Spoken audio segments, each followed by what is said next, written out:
Hi everybody, it's Nick. This is a topic that I've wanted to discuss for a while now, and that's what's happened to the puzzles that's been in video games recently. There's been a gradual disappearance over the years, and I'm really not a fan. This is going to be focused more on RPGs, but there's some overlap with action-adventure games as well. Let's start with Pokemon Gen 1, which I consider laying the foundation of what an RPG should have. Even though I have an issue with the hand-holding of the later gens, mainly Sun and Moon, they have mostly stood true to the gym or island trial, having a puzzle before the showdown with the big bad boss.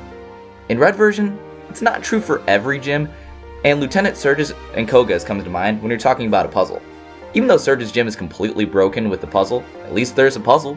I like this approach because it allows creative thinking and just not mindless fighting.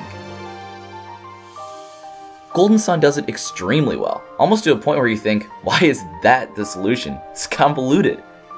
If you haven't played the game, the puzzles are focused around their synergy system. There is great incentive to do more than what's needed just to get through the original path. I already did a review on this game, and if you saw it, I talked about how the puzzles were one of my favorite parts. With all the different synergies the game has, making puzzles around it is a lot easier, due to the resources that the developers had. The Legend of Zelda series does puzzles very well, but it's something that I wish they had more of in Breath of the Wild. My favorite dungeon in any Zelda game is the last dungeon in Skyward Sword. You can say whatever you want about the motion controls, but that final area was done fantastically. The established Zelda formula for most games, I'm not talking about games like Four Swords, have been dungeons or temples where a unique item is found that fully unlocks the area.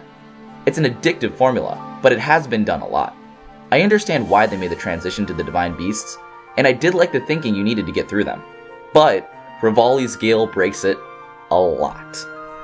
There are many puzzles with the various shrines scattered across Hyrule, but the normal Zelda formula is basically gone. You can kind of argue with the unlocking the maps with the Sheikah Slate as part of the kind of dungeon item, but the traditional Zelda formula, I will say, is kind of non-existent now. I wish there were a couple more options available on the Sheikah Slate so you can get a wider range of puzzles, but that's just me being nitpicky. I could go on for a while now with other games like the first couple Paper Mario games, some Final Fantasy games, Dragon Quest, Mario and Luigi, etc. But you get the idea. To me, these puzzles require creative thinking in a way that most modern games just really don't deliver or care enough to put in the game. Originality and resourcefulness is key when you're making a good puzzle. The Xenoblade Chronicles series is where I'm going to bridge these games and the discussion just a little bit.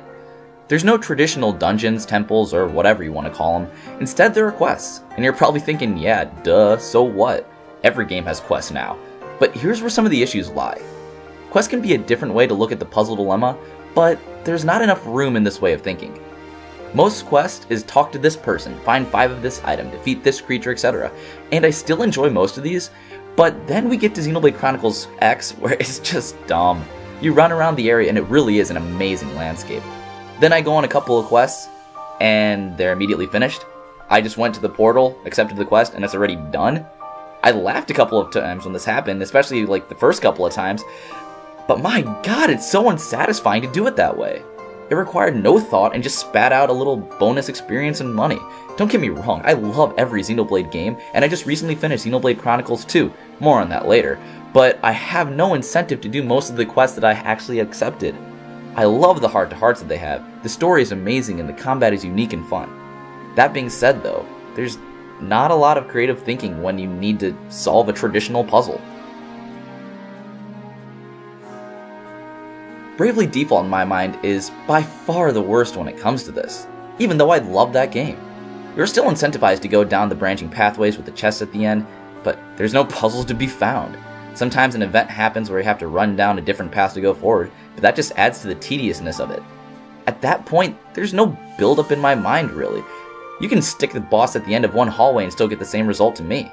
It's like having a burger. It's good either way, but when you add the lettuce, the barbecue sauce, a slice of cheese, it makes it even better.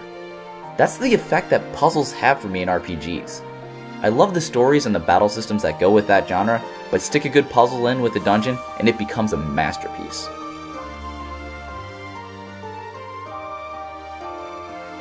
Creative thinking is what I believe most of this boils down to.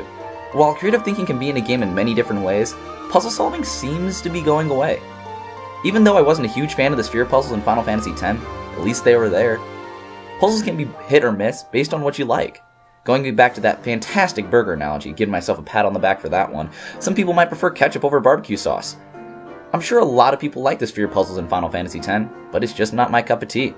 Just like how not everyone likes every dungeon that they put in a Zelda game. At least an attempt was made. You can use creative thinking in the combat system, but I don't like it if that's the only place where we're able to use it.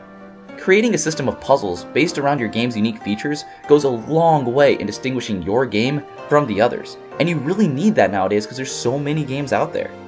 A lot of games have a great story and combat system, but there's a reason why the Legend of Zelda series has gone on for as long as it has. What would happen to that series if they took out the dungeons and shrines and just stuck Ganon at the end of a couple hallways? One of my favorite series would be dead in a heartbeat.